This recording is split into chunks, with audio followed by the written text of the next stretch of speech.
Bonjour à tous et bienvenue dans une nouvelle vidéo review. Dans cette vidéo, je vais vous parler du film L'Exorciste du Vatican de Julius Avery, avec en tête d'affiche Russell Crowe, ce qui m'avait personnellement beaucoup intrigué quand j'avais vu l'affiche et ce qui est l'argument qui m'a convaincu de voir ce film. On va passer dans la partie spoiler, mais avant n'hésitez pas à vous abonner à la chaîne ou à commenter ou à liker la vidéo si vous aimez le contenu et à mettre en commentaire d'autres vidéos suggestions pour des reviews ou bien pour des mythes et légendes.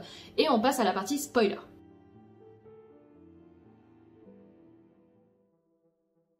Donc, l'exorciste du Vatican, ça parle tout simplement de l'exorciste en chef du Vatican, qui dépend du pape, qui va s'occuper de faire lui-même des exorcismes au travers toute l'Europe.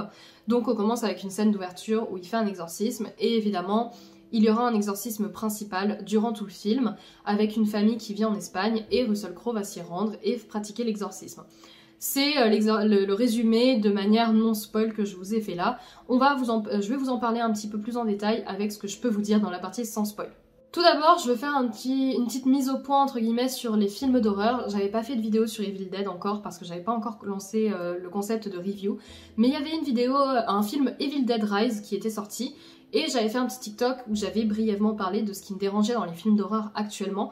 Parce qu'en fait, c'est du cinéma qui est facile. Il y a des films d'horreur qui sont excellents. Je dénigre absolument pas le cinéma d'horreur. J'adore le cinéma d'horreur.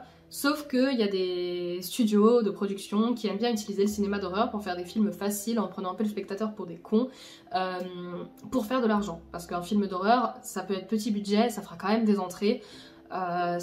Du coup, en fait, le film d'horreur, moi j'y vais souvent sans attendre grand chose. Evil Dead Rise, j'avais pas trop accroché, j'étais plutôt restée très indifférente. L'Exorciste du Vatican, j'avais pour le coup particulièrement apprécié.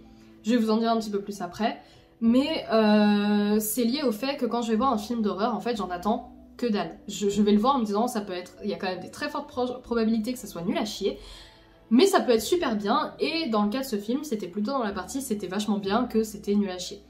D'ailleurs, si ça vous intéresse, je peux peut-être faire à l'avenir une vidéo sur les films d'horreur au général, comment j'aborde le film d'horreur, parce que là je vous ai fait un résumé très rapide, mais je peux potentiellement vous en parler un petit peu plus à l'avenir. Du coup dans ce film, on va commencer par parler de l'histoire. L'histoire c'est un exorcisme quand même assez classique, hein. Les histoires d'exorcisme dans les films d'horreur c'est pas quelque chose qui est novateur.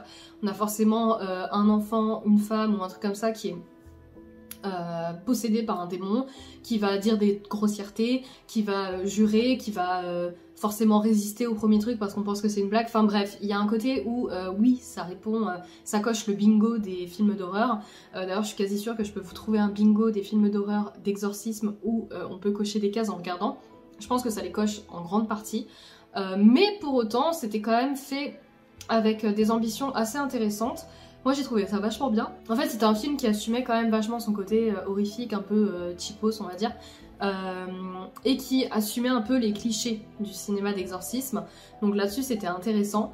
On avait des acteurs qui étaient plutôt pas mal parce que évidemment en tête de gondole il y avait Russell Crowe, c'était le personnage qui était dans 90% des scènes, avec un autre prêtre qui l'accompagnait, qui était vachement bien, puis Russell Crowe c'est Russell Crowe quoi, donc il n'y a plus trop de questions à se poser.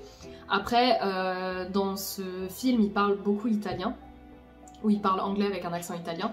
Alors moi je suis pas italienne, donc je saurais pas dire est-ce que c'est un bon accent, est-ce que c'est un mauvais accent. J'ai cru lire sur internet que des gens disaient que l'accent était horrendous, que c'était vraiment genre horrible. Mais là-dessus, je peux pas juger. Donc il parle italien dans le film. Moi d'un point de vue français je me dis ok l'accent est pas fort. En tout cas moi de ce que j'entends de l'italien ça passe. Et l'histoire en tant que telle, je l'ai trouvée quand même assez intéressante. La fin était assez surprenante par rapport à un film de ce genre. Et par rapport à ce film-là, il y avait un truc qui était un petit peu assumé également, c'était le côté humour. Ils ont décidé de tourner à la dérision certains aspects du film, ce qui fait que du coup, il y a des trucs qui se veulent être clichés et on va se dire oh, finalement c'est plutôt drôle. Donc le film, globalement, a pris une approche qui était vachement plus divertissante que ce qu'on attendait. Et il y avait un côté un petit peu enquête, en dehors de l'exorcisme pur, qui rajoutait un peu du piment. Et fait à noter, c'est un film d'horreur qui n'a pas de screamer. Il y a des bruits forts, il y a des trucs comme ça, mais il n'y a pas une image soudaine avec un son fort, vraiment la définition du screamer. Et c'est assez important à noter parce que moi c'est un procédé de l'horreur que j'aime pas du tout. Donc le fait qu'il n'y en ait pas dans le film, c'est quelque chose que j'ai particulièrement apprécié, pardon. Et après vous avoir dit tout ça, je peux pas vous en parler tellement plus sans vous spoiler, donc on va passer tout de suite dans la partie spoiler.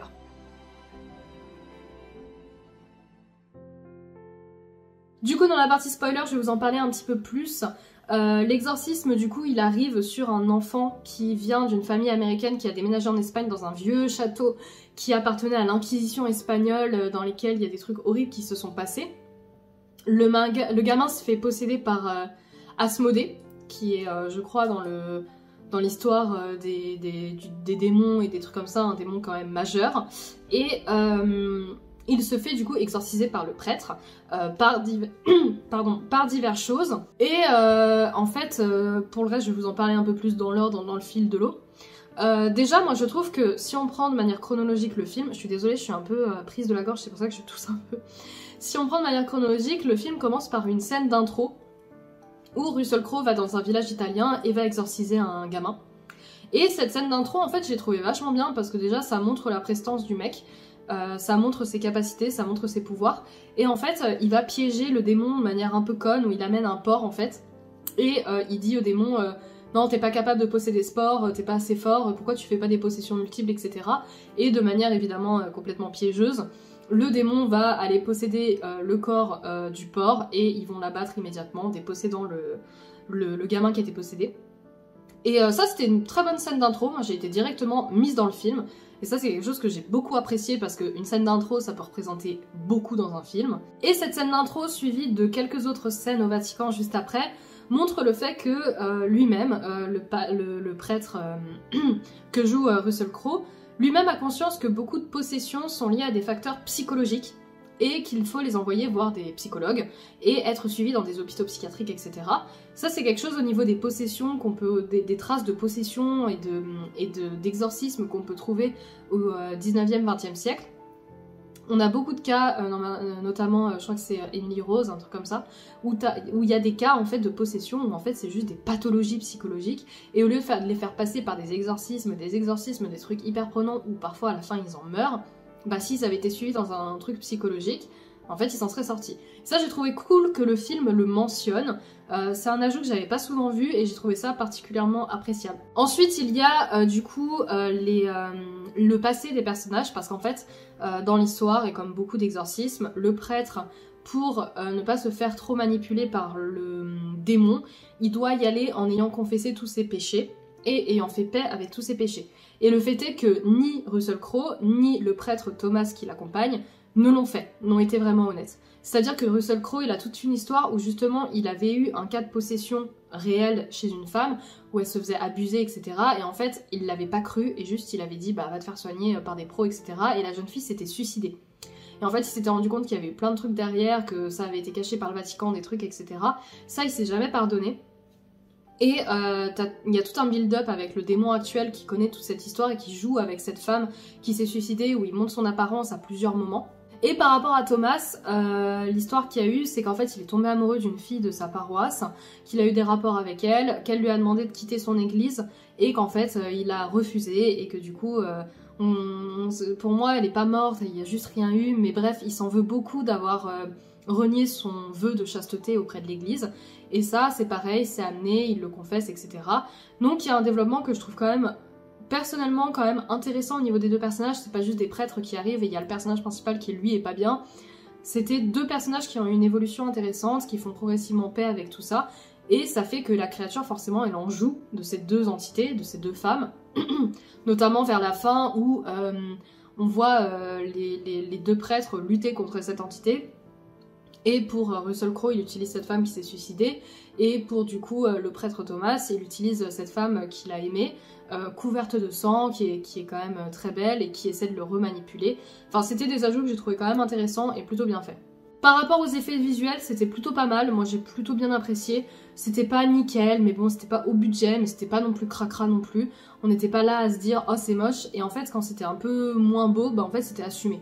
Donc il y avait tout ce côté-là où on accepte, et c'est ok. Donc sur les effets visuels, je dirais juste que ça sort pas du lot. J'ai notamment vachement bien aimé l'effet visuel avec la femme complètement en sang dont je vous parlais juste avant de Thomas. où ça c'était cool. Pour le reste, ça reste des effets de possession classiques qui sont pas incroyables et qui sont pas uniques. Par rapport à la fin du film, du coup, on se retrouve dans un cas où en fait on apprend, et ça j'ai trouvé que c'était un ajout intéressant, on apprend en fait que par le passé, le prêtre qui était à l'origine de l'Inquisition espagnole, qui a fait des centaines de milliers de morts, en fait avait été déjà possédé par Asmodée, et qu'il avait été enfermé plus tard. Et en fait, là, il avait pris possession d'un homme d'église et qu'il avait utilisé cet homme d'église pour pousser l'Inquisition à faire des massacres. Donc ça, j'ai trouvé ça vachement cool. Donc et ça voulait dire que du coup, dans l'histoire actuelle, il voulait posséder l'exorciste du pape, parce que déjà, c'est un super succès en tant que démon d'avoir possédé l'exorciste du pape. Et en plus, parce que l'air de rien, il est quand même très proche du pape, c'est un ami proche du pape. Et du coup, bah, en fait, il aurait pu immiscer des choses auprès du pape et recommencer quelque chose de similaire à l'Inquisition. Donc ça, c'était la volonté du démon. À un moment, le démon réussit à mettre en place une manigance qui fait que le prêtre exorciste a l'obligation, pour sauver l'enfant possédé, de l'accepter dans son propre corps et de se faire à son tour posséder. Et ça donne finalement cette scène de fin, sur la dernière possession, où le prêtre Thomas va essayer d'aider le prêtre joué par Russell Crowe à se faire déposséder. On va y avoir de la lévitation, des flammes dans tous les sens. Alors ça, j'ai trouvé ça fun parce que ça sortait un peu nulle part. Et c'était un peu plus original, quoi. Mais c'était quand même assez rigolo et la scène est assez intéressante. C'est notamment à ce moment-là qu'il y a du coup la femme en sang et l'autre femme qui essaie de posséder. Et finalement, ils réussissent à vaincre l'entité. Et du coup, ça fait que c'est un film d'horreur où à la fin, personne n'est mort. Une possession où personne n'est mort. Ni le prêtre, ni l'adjoint du prêtre, ni les membres de la famille, ni l'enfant possédé. Personne n'est mort. Et en fait, après, ils retournent au Vatican avec le prêtre Thomas, et moi je me suis dit, vas-y, c'est sûr, ça roule. Ils vont faire un délire en mode, si, au final, il est possédé, et du coup, il s'est infiltré aux côtés du pape. Ou ils vont faire un délire en mode... parce qu'en fait, ils ont commencé à dire qu'il y avait d'autres sites, que là, c'était l'un des 140 sites, où il y a un des 200 sites où il y avait des anges déchus qui sont censés sortir du sol au moment de l'apocalypse, et du coup qu'il faut nettoyer les 199 autres sites. Et je pensais qu'ils allaient teaser une espèce de suite, en mode, ah bah il va y avoir l'exorciste du Vatican 2. Et finalement, pas du tout, ils disent, bon bah oui, avec Thomas, ils se sont alliés, ils ont continué à nettoyer les sites, et finalement, bah, le prêtre, bah en fait, il est mort, et puis voilà, il a écrit des super livres, etc. Donc en fait, tout était un peu... En fait, genre, ils ont pas fait des caisses, ce qui fait qu'on sort du film en se disant « Oh, j'ai passé un bon moment, et je suis content qu'il n'y ait pas de suite. » Parce qu'ils auraient pu faire ça, mais ils l'ont pas fait. Donc ça, c'était une super bonne chose.